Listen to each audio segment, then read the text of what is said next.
വന്യജീവി ആക്രമണത്തിൽ വയനാട്ടിൽ ജനരോഷം ആളിക്കത്തുകയാണ്. കാട്ടാനയുടെ ആക്രമണത്തിൽ കൊല്ലപ്പെട്ട പോളിന്റെ മൃതദേഹവുമായി 4 മണിക്കൂറാണ് നാട്ടുകാർ പ്രതിഷേധിച്ചത്. മൃതദേഹത്തിന് അകമ്പടിയായി വന്ന വനം വകുപ്പിന്റെ വാഹനവും പ്രതിഷേധക്കാർ തടഞ്ഞിട്ടു.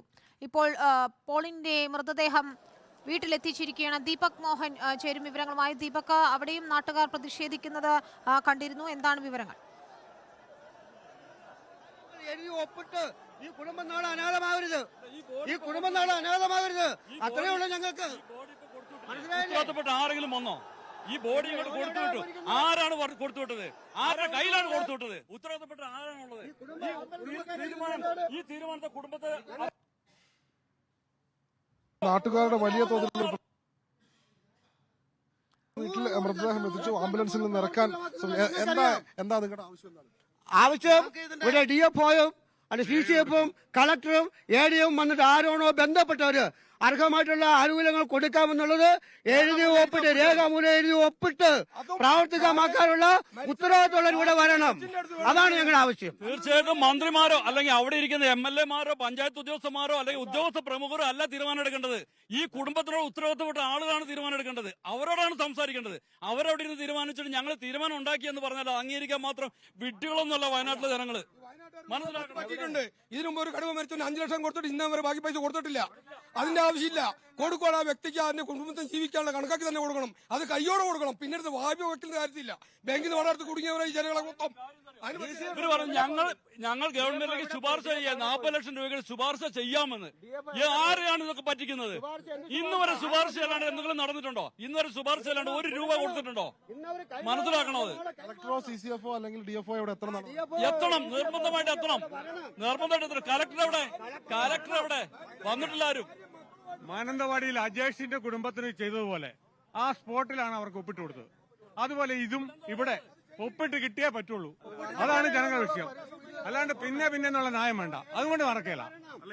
DCFോ കളക്ടറോ DFOയോ ഇവിടെ വരണം. വന്നിട്ട് എന്താണോ തീരുമാനം അത് എഴുതി ഒപ്പിട്ട് പ്രാവർത്തികമാക്കണം. അല്ലാതെ ശുപാർശ ചെയ്യാമെന്ന് പറയുന്നത് അംഗീകരിക്കാൻ പറ്റത്തില്ല.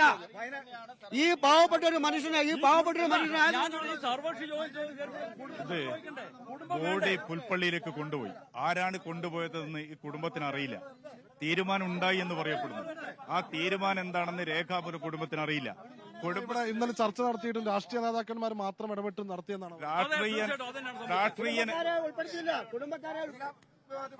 ഉത്തരവാദിത്തപ്പെട്ട കുടുംബക്കാരെ ചുമതലപ്പെടുത്തിയിട്ടില്ല. 2 ബോഡി അവിടെ നിന്ന് കൊടുത്തുവിട്ടു. വാഹനത്തിൽ നിന്ന് ഇറങ്ങും മുമ്പേ ഞങ്ങൾ അവിടെ നിന്ന് എഴുതി ഒപ്പിട്ട് തരാം എന്ന് പറഞ്ഞിട്ടാണ് ഇങ്ങോട്ട് വിട്ടത്. സമയത്തിലായിട്ട് ആരും ഇങ്ങോട്ട് വന്നിട്ടില്ലല്ലോ. അത് അനീതിയല്ലേ? അംഗീകരിക്കാൻ പറ്റുന്നില്ല. ഒരു ബോഡി കൊടുത്തുവിടുമ്പോൾ ഉത്തരവാദിത്തപ്പെട്ടവർ വരണോ? ഇത്ര പ്രമാദം ഒരു വിഷയമായ ഒരു പ്രശ്നമല്ലേ? ആ ഉത്തരവാദിത്തപ്പെട്ടവർ വരണ്ടേ? എവിടെ അവര്? അവിടെ വരട്ടെ. എവിടെയാണ് കളക്ടർ? എവിടെ? ഒരു മിനിറ്റ്. ഇദ്ദേഹത്തിന്റെ ഭാര്യ അറിഞ്ഞിട്ടില്ല, മക്കൾ അറിഞ്ഞിട്ടില്ല, ബന്ധുക്കൾ ആരും അറിഞ്ഞിട്ടില്ല. ഒരു പ്രായം ചെന്ന ഒരു മനുഷ്യൻ മാത്രമേ കൊണ്ടുപോയിട്ടുള്ളൂ. അത് ന്യായമാണോ? നിങ്ങൾ പറ. ഇത്ര നേരം ഇവിടെ ആരും ആയിക്കോട്ടെ, ജനങ്ങൾക്ക് ശക്തമായ പ്രതിഷേധമുണ്ട്. അത് രാഷ്ട്രീയ പാർട്ടികളുടെ പ്രതിഷേധമാണെന്ന് പ്രതീക്ഷിക്കരുത്. ഇത് കൃത്യമായി ജനങ്ങളുടെ വിഷയമാണ്. അത് കർഷകരാണ് കൂടെയുള്ളത്.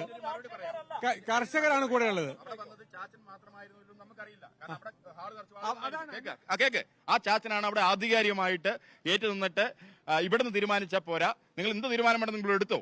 നിങ്ങൾ ഇവിടെ പാരിഷ്കാളി കൊണ്ടുവന്ന് അവിടെ വെച്ച് രേഖാമൂലം എഴുതി ഒപ്പുവെച്ച് ഉദ്യോഗസ്ഥന്മാരടക്കം വന്ന് അത് അവിടെ കൂടിയ എല്ലാവരും പിതാക്കന്മാര്, രാഷ്ട്രീയ നേതാക്കന്മാര്, മറ്റു പൊതുജനങ്ങൾ എല്ലാവരും ഉണ്ടായിരുന്നു.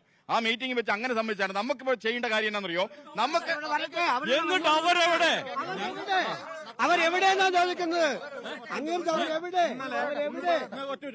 ഇന്നലെ 12 മണിക്ക്, രാത്രി 12 മണിയായപ്പോ ഇവിടുന്ന് ബിഷപ്പും എല്ലാരും ഇവിടെ വന്നിട്ടുണ്ടായിരുന്നു. ബിഷപ്പ് എല്ലാം വന്നപ്പോ അവര് പറഞ്ഞത് പോളിന്റെ ബോഡി നാളെ ഒരു 9 മണിയാകുമ്പോ നമ്മുടെ പാക്കം പള്ളി, ഈ തൊട്ടറക്കത്തുള്ള പള്ളി 1/2 കിലോമീറ്ററില്ല, അവിടെ കൊണ്ടുവരും. 9 മണിക്ക് കൊണ്ടുവന്ന് അവിടെ നിർത്തിയിട്ട് നമ്മുടെ കാര്യങ്ങൾ സംസാരിച്ച് നമ്മുടെ DFO ആയിട്ടോ അവരുടെ ഉദ്യോഗസ്ഥന്മാരായിട്ട് സംസാരിച്ചിട്ട് ഡീൽ ചെയ്യാന്നുള്ള പറഞ്ഞത് അവര്. ഇത് പറഞ്ഞിട്ട് രാവിലെ 9 മണിക്ക് ഞങ്ങളുടെ മെമ്പറും നമ്മുടെ ഇവിടുത്തെ ആൾക്കാരും കൂടി 7 മണി തൊട്ട് ഇവിടെ ഉണ്ട്. ഇന്നലെ രാത്രി 12 മണി 1 മണിയെ ഇവിടുന്ന് പോയപ്പോ അത് കഴിഞ്ഞ് ഞങ്ങൾ ഇവിടെ വന്നപ്പോ നേരം വെളുത്തൊക്കെ അവര് പറയാണ് പുൽപ്പള്ളി കൊണ്ടുപോവാന്ന്, കുറുവലി കൊണ്ട്. ഞങ്ങളുടെ ആവശ്യം ഞങ്ങൾക്ക് ന്യായമായ പരിപാടി നടത്തണം. കാരണം പോളിന്റേതല്ല, നാളെ ഞങ്ങൾക്ക് ഇവിടെ ജീവിക്കണം. പുലിനെയോ പൂച്ചേനെ പേടിച്ച് ഞങ്ങളോട് ജീവിക്കാൻ പറ്റില്ല. ഞങ്ങൾക്ക് ഇവിടെ സ്വസ്ഥമായിട്ട് ജീവിക്കണം. എന്റെ അച്ഛനെയും എന്റെ അമ്മേന്റെയും ഇവിടുത്തെ നമ്മുടെ കൂട്ടുകാരന്മാരെയും എല്ലാവരും കൂടി സുഖമായിട്ട് ജീവിക്കാൻ വേണ്ടിയാണ് ഞങ്ങൾ ദീപക്, അപ്പോൾ പ്രതിഷേധം തുടരുകയാണ്. കുടുംബത്തെ അറിയിച്ചില്ല, ഇത്തരത്തിൽ ജനപ്രതിനിധികൾ മാത്രം തീരുമാനമെടുത്തത് അംഗീകരിക്കില്ല എന്നാണ് പ്രദേശവാസികൾ പറയുന്നതെന്ന് മനസ്സിലാക്കുന്നു. ഉടനടി പണം നൽകണം, അതിനുള്ള നടപടികളാണ് വേണ്ടത്, ഉറപ്പ് മാത്രം പോരാ, അതെല്ലാം പാലിക്കപ്പെടണം എന്നുകൂടിയാണ് ഇപ്പോൾ പ്രദേശവാസികളുടെ, അയൽക്കാരുടെ ഉൾപ്പെടെ അഭിപ്രായം.